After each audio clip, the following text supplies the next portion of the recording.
लुदिया नाम का एक फंदक था। फंदक जानते हो, जो पक्षियों को फंसाता है, फंदे लगा देता है जंगल में जाके, पक्षी आते हैं और वो फंस जाते हैं, उनको लाके या तो बेच देते हैं खाने के लिए, पंख उनके वैसे बेच देते हैं, मांस उनका खा लिया जाता है, या कुछ लोग शौक के लिए अपने घरों में पिंजरे में बंद करके रखते हैं। अनेक प्रकार की चिड़िया हैं, तोते हैं और दूसरे जानवर हैं। तो फंदक का ये काम था। उसके लिए कहा कि ज्ञान और ध्यान नहीं किया। ज्ञान ध्यान का मतलब है ध्यान वो करते हैं जो ध्यान योग के करने वाले हैं। जैसे सुर शब्द का योग करते हो, ध्यान योग मेडिटेशन वाले कहते हैं कि ध्यान करो, कि ना तो उसने कोई ध्यान किया वो लुदिया ने, और ना ही उसको कोई ज्ञान था। फंदक था, जन्म से ही उसने ये काम सीखा था कि फंदे लगाता था जंगल में जाके, पक्षियों को पकड़ता मारता था। उसको ज्ञान ही नहीं था। जो आदमी अज्ञानी है, जिसको भेद नहीं, ज्ञान नहीं, तो उसका कसूर भी ज़्यादा नहीं माना जाता। अनजाने में किया हुआ पाप उसका है, लेकिन उसने वो समझ के नहीं किया। लेकिन जो समझवान होकर पाप करता है वो पाप माफ करने योग्य नहीं होता, क्योंकि वो डबल पापी होता है। उसको पता भी है, और वो पाप को जानते हुए जब पाप करता है तो उसने अपने स्वार्थ के लिए किया है, अपने स्वार्थ के लिए ऐसा किया है। और जो अपने स्वार्थ सिद्धि के लिए किसी के साथ दगा करता है, धोखा करता है, कपट करता है, बेईमानी करता है, वो कभी माफ नहीं होता। चला क्या कर लोगे, इंसानों की आंखों पर पट्टी बांध दोगे, शायद अपनी बुद्धि अकल समझ से तुम चालाक बन जाओगे, लेकिन खुदा के दरबार में तुम्हारा जो हाल होगा ना, अव्वल तो इसी जीवन में ही दिखा देंगे। खुद उसके मुंह से कहलवा देंगे कि मैंने ये किया था, उसकी मुझे सजा ये मिल गई।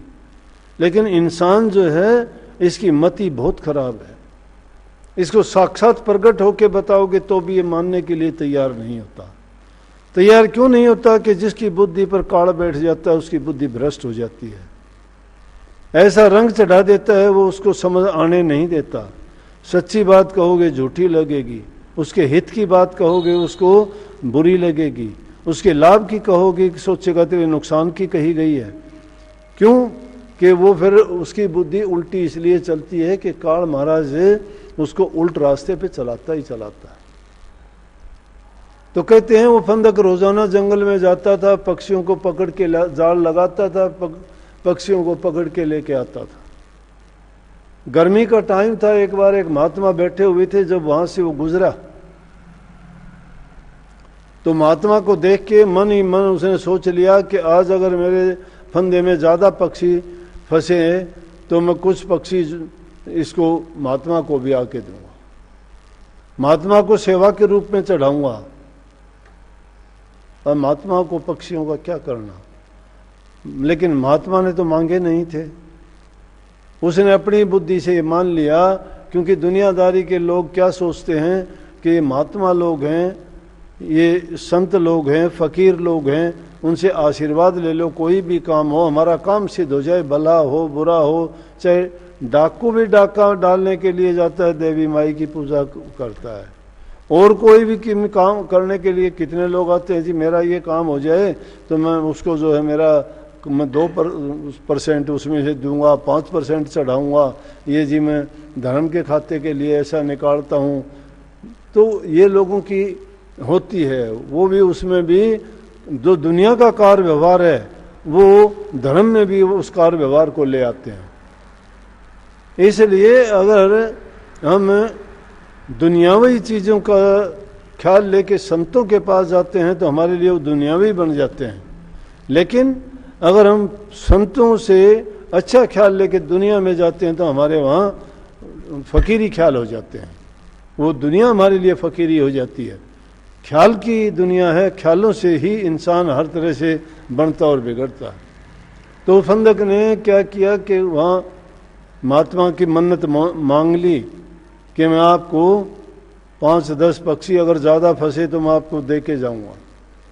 जाके उसने जंगल में फंदा लगाया, बहुत पक्षी फंसे, उस दिन ज़्यादा ही फंसे, ज़्यादा पक्षी फंसे, आके महात्मा के सामने रख दिए, मरे हुए पक्षी। महात्मा कहने लगे अरे ये क्या? बोले जी मैंने कहा था, मैं बोल के गया था कि अगर ये पक्षी फंसे या मुझे मिले तो मैं आपको इतने चढ़ाऊंगा, इसलिए आज मेरे को बहुत शिकार मिला है, तो मैंने जो आपके लिए मन्नत मांगी थी, बोले थे, वो तो मैंने आपको चढ़ाने थे। बोले भाई हम फकीर हैं, हम इनका क्या करेंगे, ये तो तूने गलत सोच लिया। अगर तू सच्चे दिल से हमारे लिए लेके ही आना चाहता है तो ऐसा पक्षी लेके आ जिसके माथे पर मुकुट हो, हाथ में शंख हो, गदा हो। सारे उन्होंने प्रभु के लक्षण बता दिए।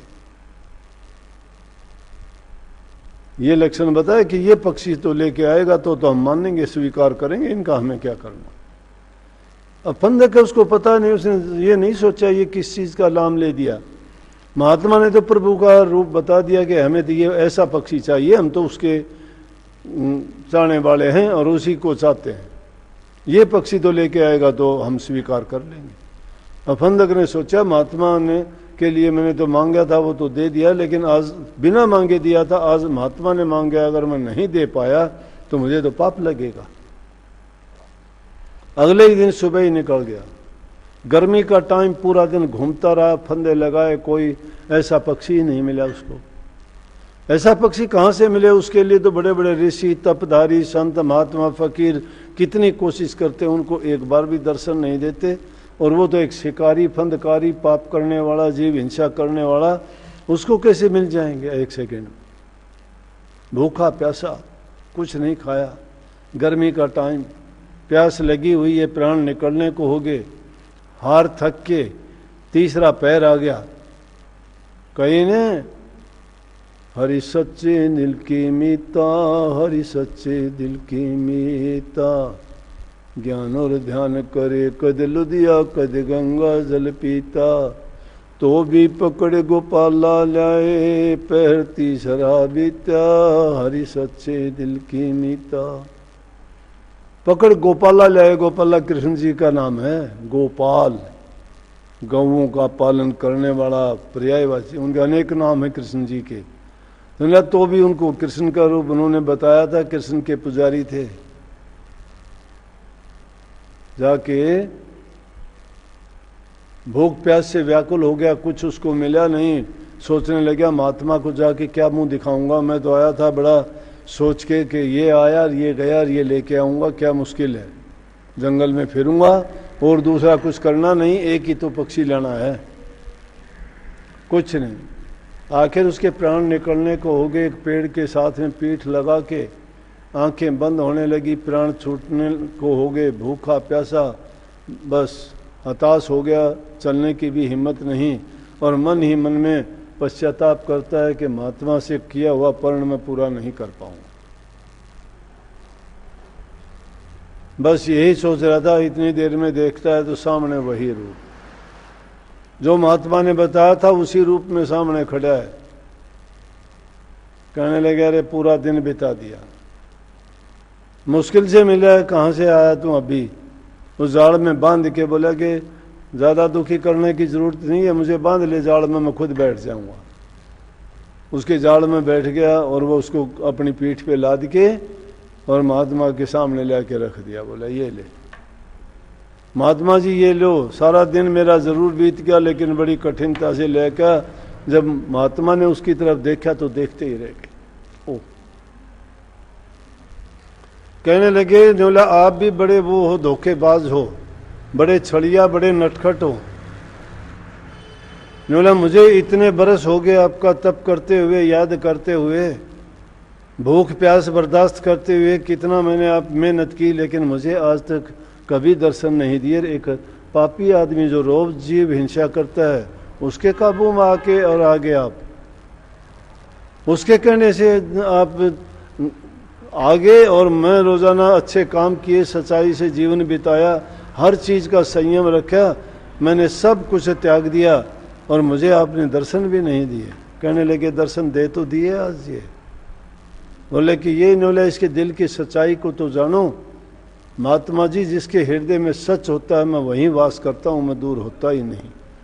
और आप भी जब आपका तप का, आपने जो तप किया, इसने एक ही दिन में उतना तप कर लिया। अगर मैं आज इसके दर्शन नहीं देता और इसके हाथ नहीं आता तो ये मेरे लिए आज प्राण त्याग देता। तो प्राण त्यागने का दोष किसको लगता? इसलिए भगवान भक्तों के बस होते हैं। अगर सच्चे मन से, पूर्ण विश्वास से, पूर्ण श्रद्धा के साथ जो उनको याद करता है, जिस रूप में याद करता है, वहीं आके उसकी संभाल करते हैं। लेकिन जहाँ झूठ कपट बेईमानियां होती हैं, कबीर साहब ने उस बात को कही है कि बात बड़ी है अटपटी। अटपटी बात है, ये आसान काम नहीं है। प्रभु का मिलन इतना सौखा नहीं है, बहुत कठिन है। बात बड़ी है अटपटी, झटपट लख है न कोई, जो मन की खटपट मिटे तो चटपट दर्शन होए। मन की खटपट मिट गई, जब एक फंदक की मन की खटपट मिटी तो उसको आके दर्शन दे दिए, और जब महात्मा ने सच्चाई के साथ उनको याद किया तो एक फंदक के द्वारा उनके पास पहुंच के उनको दर्शन दे दी। ये था इस वाणी का पहला जो बात थी कि भाई ना तो उसने लुधिया नाम के फंदक ने कभी गंगा का पानी पिया और कब उसने किसी और तीर्थ पे गया। उसने तो एक सच्चे दिल से पुकार की और उस प्रभु के लिए प्राण त्यागने को जब तैयार हो गया। इसीलिए इसको हम सिर धड़ की बाजी कहते हैं, प्राणों की बाजी कहते हैं, तन मन धन की बाजी कहते हैं, सिर के साटे मिलने की बात करते हैं। ये इतनी श्रद्धा जिसकी दृढ़ है उसके पास हमेशा ही रहते हैं, चाहे वो उसको प्रत्यक्ष रूप में नहीं दिखाई देते, अप्रत्यक्ष रूप में उसके चारों ओर होते हैं। उसकी रक्षा सुरक्षा, उनकी हर प्रकार से जो भी पालना करनी होती है वो उनके सदा सहाय होते हैं, उनसे दूर कभी नहीं जाते। आप हमारे संत वाणी चैनल को सब्सक्राइब करें, वीडियो को लाइक करें, शेयर करें और हाँ, बेल आइकन पर क्लिक करना बिल्कुल ना भूलें ताकि हमारी किसी भी वीडियो की सूचना सबसे पहले आपको मिले।